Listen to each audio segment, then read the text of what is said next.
Hey, what's up guys? Welcome back to the channel. So, let's talk dividends. So first of all, what is a dividend? Well, dividends are often thrown around as the king of passive income, the best way that you can make money without having to do anything at all. A dividend is essentially a distribution from a company's earnings to reward you for being loyal and investing in their company. They're sharing out their profits or their earnings to you as a shareholder. Dividends can be paid out in different ways over different timescales, but typically they're paid out as a cash amount, which is a fixed percentage of each share price at the price that you bought it, and is paid out monthly or annually or quarterly, depending on how the company chooses to do it. So dividends are available on individual stocks, but they're also available on index funds, mutual funds, and exchange traded funds. So there are loads of different ways that you can get involved in buying dividend stocks. So the benefit of dividends is that so long as the company keeps paying them, they provide a guaranteed source of income that you can count on every month or every year or every 6 months. And you'll know exactly how much it is because the value of the dividend remains constant even if the share price changes, dependent on when you bought your dividend. So what are some of the advantages to dividends and why are they so good as an investment as a form of passive income in your portfolio? A key part of dividends that make them so beneficial is that you don't have to sell your shares in order to get a payout. Typically, if you're investing in the stock market, in order to get the return on your stocks, you would have to withdraw from your account. This leaves you liable to taxation or to losses through the platform that you're using to get those payments. But with a dividend stock, the payments are regular and you don't have to sell your shares in order to receive them. They just come in like clockwork whenever the schedule that the company sets. Another huge advantage of dividend stocks is that it's essentially a combined income source, because not only are you getting the value of the dividend payment, but if that stock that you've bought that is a dividend paying stock increases over time, you also get the value of the increase of the stock when you come to sell those shares, which is beneficial because it means you've received your payments over time and you get a lump sum payout when you sell your shares. On top of this, dividends are a really good way to increase your portfolio.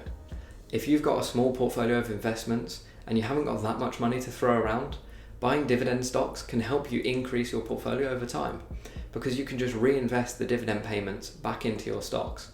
So that is essentially a self-growing portfolio, so long as the stocks perform well. The advantage of dividends is also, of course, that they then act as a hedge against your portfolio doing poorly.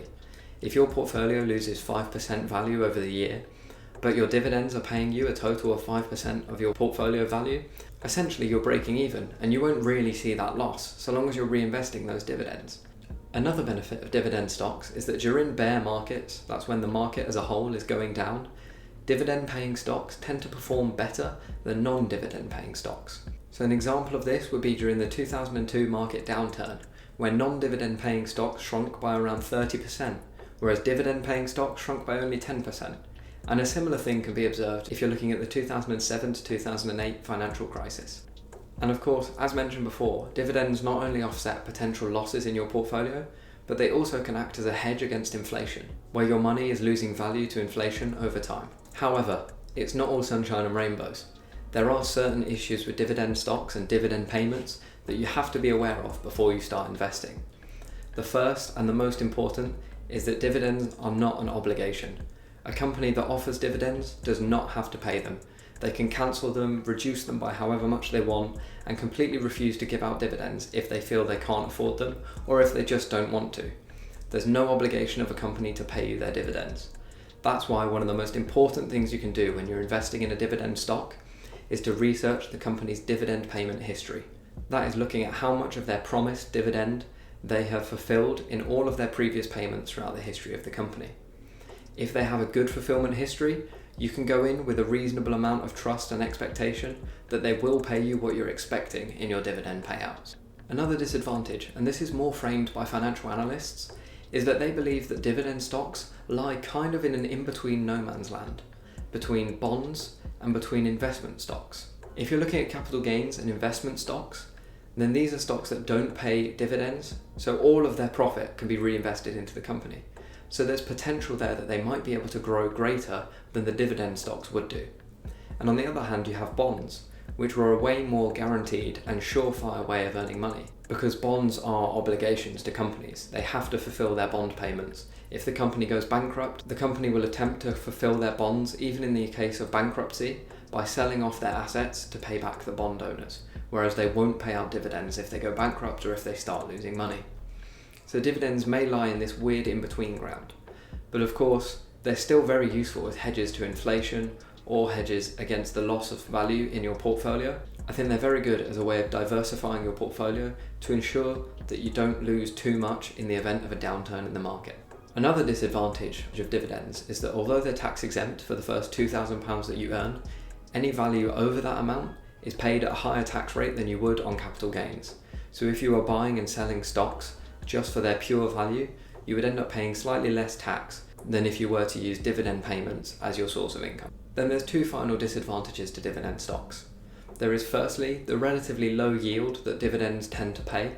Dividends tend to be between 1 to 4%, which isn't great, and if companies start defaulting on these payments, then you're unlikely to even see that return. And of course, there's the process of getting a dividend stock in the first place. If you want a dividend payment, you have to buy shares in the company. Now, this is all well and good for companies that have a steady history, but if there's a downturn in the market, you still have all of the exposure of that stock losing its value in the same way that you would have done if you just bought shares in companies that don't pay dividends. So can you just live off dividends? Well, the short answer is yes, you can. It's relatively easy to build a dividend-paying portfolio that can pay 2 to 5% at regular intervals and have a large amount of confidence that the companies in that portfolio will pay those dividends. However, because the return is so low, it's likely that you'll have to have a lot of money invested in those shares to be able to live off the dividend alone. So if you wanted to earn the average living wage in the UK of £30,800 off just a dividend portfolio, it would depend on the rate of return of your dividends. If you can get a 5% rate of return, then great, you only need to invest £616,000 in order to get that return of £30,800 per year in dividends. Job done. But if your dividend payout drops down to 2% because the company can't meet their obligations, suddenly you would need £1.5 million invested in that dividend portfolio in order to get the £30,800 payment. So it depends on how much you have invested as to how much you get back out of the dividend investments. And so that leads nicely into the risk of dividends, which is that if you're living purely off dividends and you invest £600,000 expecting a 5% return, and you start getting used to living off £30,800 a year, if the market downturns and some of your stocks stop paying dividends and you drop down to that 2% level, you're going to need to find an extra £10,000 to £20,000 a year in order to cover the losses in dividends that you're no longer getting paid. This can leave people in really bad situations financially, which is why it's always important to have a diverse portfolio when investing. So what do I think of dividend investments? Well, personally, I think they're a really good way of diversifying your portfolio and hedging against inflation and against times of a bear market. So I'd always have at least some dividend stocks in your portfolio to act as a hedge against inflation and against those losses that you may experience if the market downturns. I think dividends are also a great way to get value out of your investments without having to sell them ahead of time. It's one of the only ways that you can get paid money as you hold on to the initial investment. You don't have to worry about selling it off in order to get a proportion of your money back. So overall, I think the best investment portfolio that you can build is one that's varied and diverse if you're looking for long-term gains. So I'd say look at investing in just pure capital gain stocks, in dividend stocks, in real estate investment trusts, and also eventually looking into other forms of investment, such as rental real estate that you purchase for yourself. I'll do a follow-up video discussing the benefits and disadvantages of those so-called passive income streams that I just mentioned. Now, I say passive income because some of them require a lot more work than passive might suggest. But I'll do that in a future video because it's too much content to cover just in this one video. So that's my summary of dividend investments. Let me know in the comments if you have any dividend investment stocks, which investment stocks you have, and what you think of dividends on a whole. As always, hit the like button if you did enjoy the video, subscribe if you're new around here, and I'll see you in the next video.